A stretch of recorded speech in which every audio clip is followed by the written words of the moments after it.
Today I'm going to demonstrate how to prepare a Fuzzy Aida shot. Now we're going to build this in our 16-ounce mixing glass, so we're going to start by adding our ice. From there we're going to add in 1.5 ounces of our peach tree schnapps, or our peach schnapps. 1, 2, 3, 4, 5, and 6. Always remember, for every count is 1/4 ounce of alcohol. Then we're going to top that off with our grapefruit juice. And you're going to want to get your shot glass ready.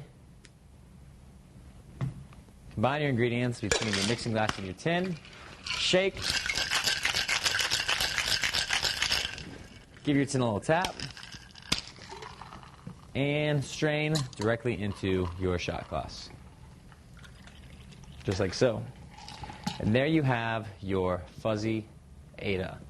Really sweet shot that I'm sure you will enjoy. Now, one thing I like to point out, when you are pouring shots with grapefruit juice, you want to make sure that you shake up your hurricane containers before you pour, just so that all of the citrus sediment swirls around, and that way you get good use of your actual mixer. So, enjoy.